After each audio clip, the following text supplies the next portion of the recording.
Hello and welcome to this exclusive insight into the Marussia Virgin Racing team.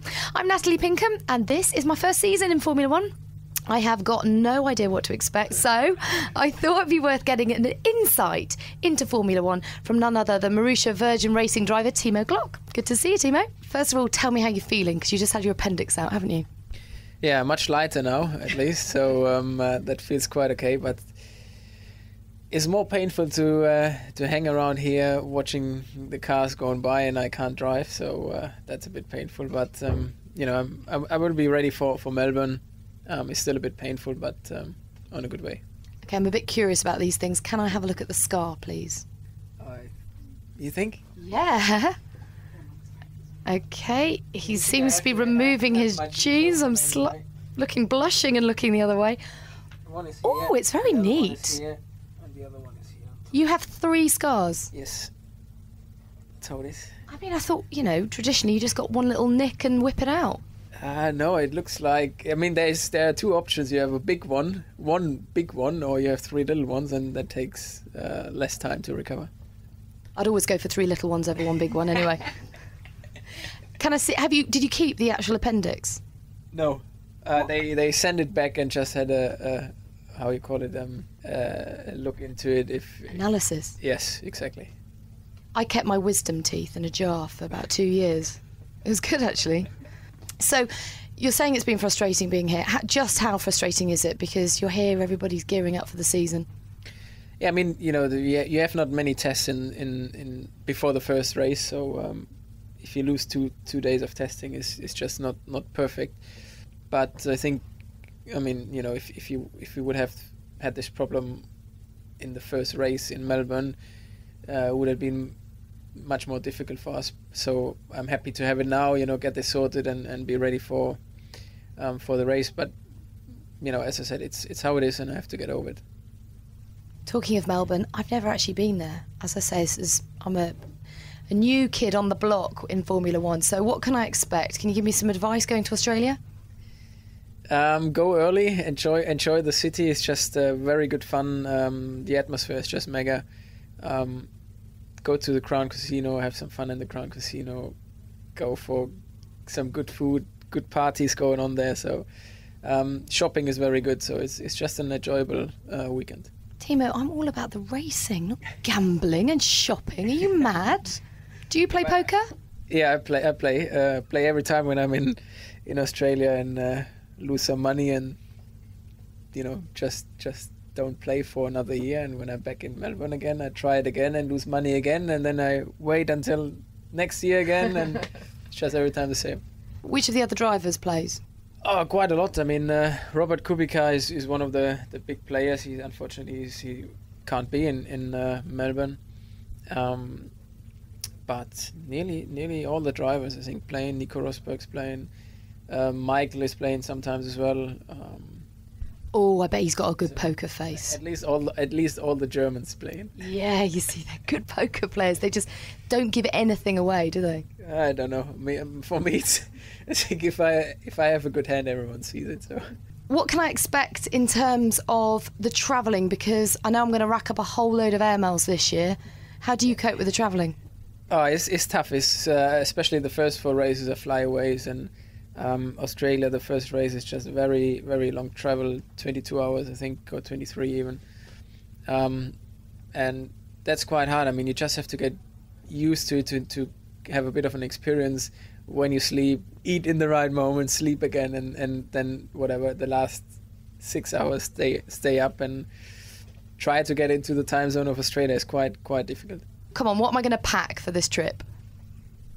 Not much, because you can go shopping quite well, so you shouldn't take a lot of stuff. On your credit card? No, yours, not my one. I don't think the BBC will be stretching to that either. I mean, that's how I do it, or that's a good friend of me is doing it. He flew to the race just for 5 days. 5 days. He flew to Australia, went shopping, played a bit of poker in casino, had some good food, massive party, and then flew back. What a lifestyle. I want to be one of your friends. He's really good in it. He will not come out this year, but he did it last year. Okay, so we've ascertained that Australia is amazing. I'm very excited about that. What about the rest of the season? Where do you, aside from Australia, like going the most? I mean, all the European races are quite good as well. The problem is you just spend not enough time. It's just 4 or 5 days in total. And Australia is the race where you just spend more time. But Canada is good as well. It's a very good weekend. Singapore is a highlight because of the night race. Abu Dhabi at the end of the year is as well a highlight. And Brazil is good. You like them all. Easy to please. Yeah. They're all good. Airports. Talk me through the worst airport. Madrid, because I lost my bag 3 times now in Madrid. 2 times it came back and was completely smashed. So Madrid is one of the worst airports, in my point. You're going to hold that against the Spaniards for the rest of your life, aren't you? Yes. Now, what do you pack? Let's talk through the essentials in Timo Glock's suitcase. Apparently just a credit card. Yeah. Credit card, definitely, yes. Most of the time, I don't have much because I wear anyway team shirts or team clothes on the race weekend. But some stuff for doing sport, just going for a run, maybe playing some squash with a couple of guys in the team, stuff like this. So it's quite easy and boring, normal clothes what you take.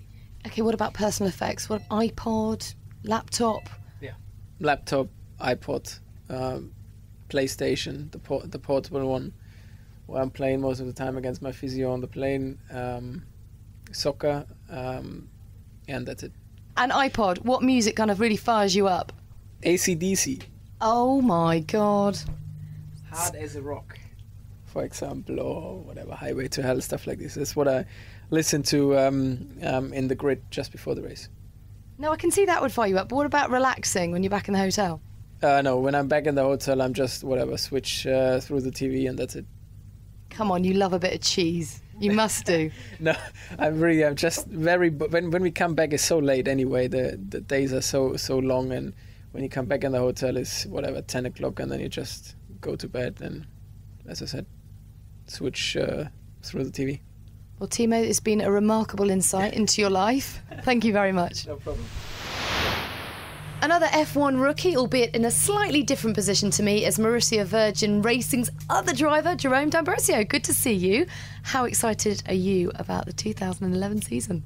It should be very, looking forward to it. It should be very exciting. Obviously my first year in Formula 1. And all these new rules makes it very exciting, very challenging for me. And having a first Grand Prix now in Melbourne is something very special. Why is Australia so special?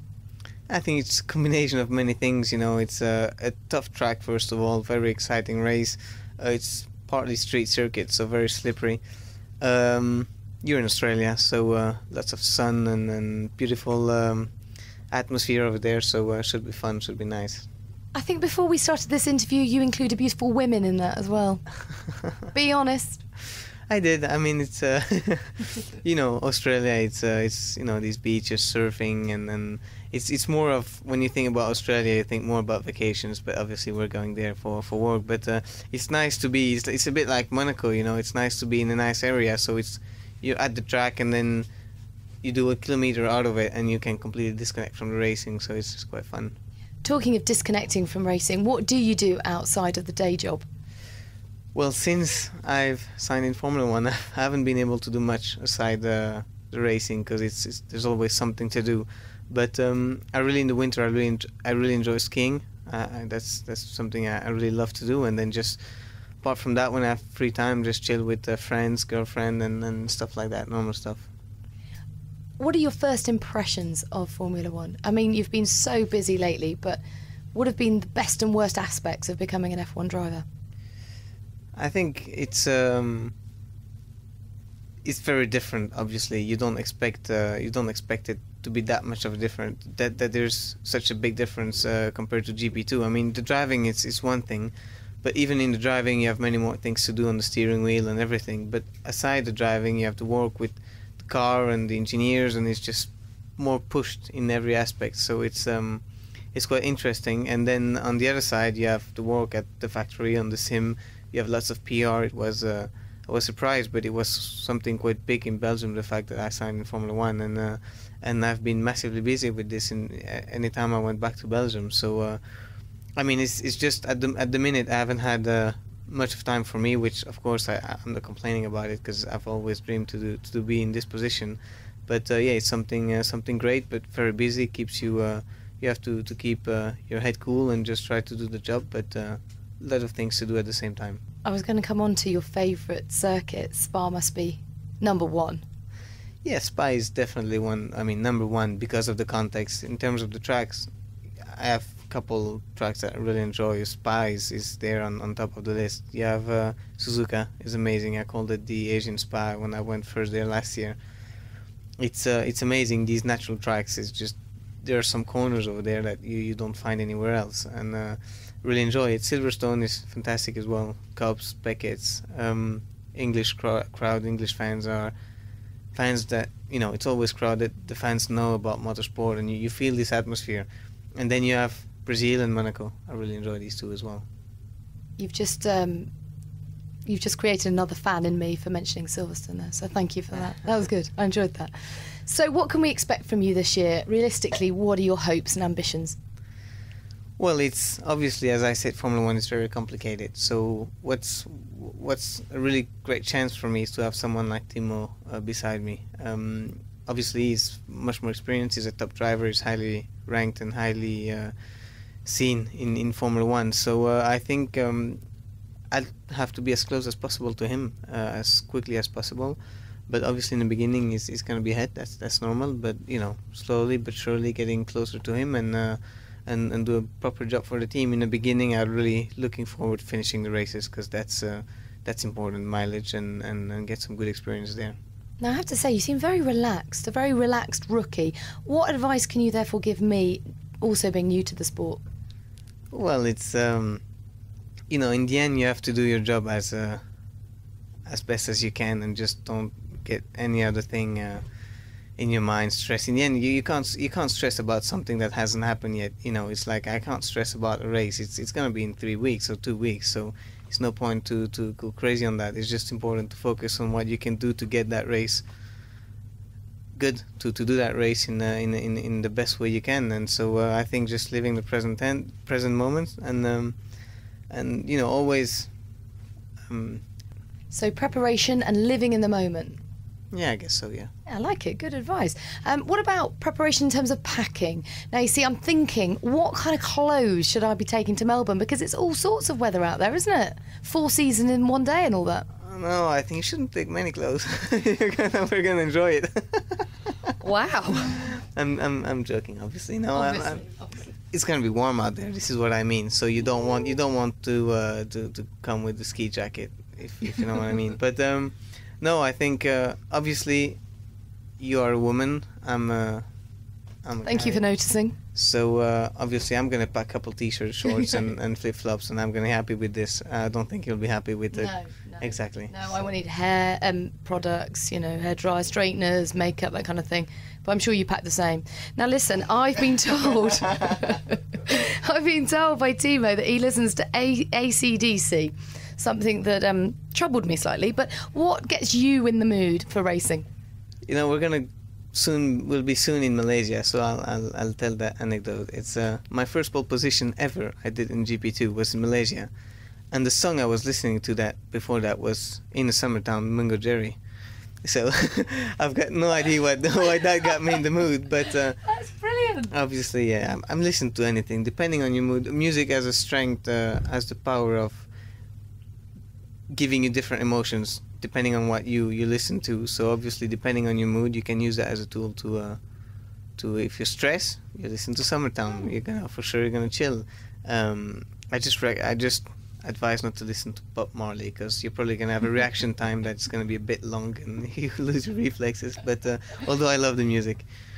So Bob Marley is on your iPod, but just not before a race. Everything is on my iPod. I can listen to classical, to rock, to rap, to R&B, to anything. But French music is just depending on the mood. Excellent. Thank you very much. Well, Jerome, I look forward to seeing you in Australia. Me too. Yes? Bit of surfing, maybe? Yeah? Excellent. And in Australia, we'll be back with part 2 of this exclusive look behind the scenes at Marussia Virgin Racing.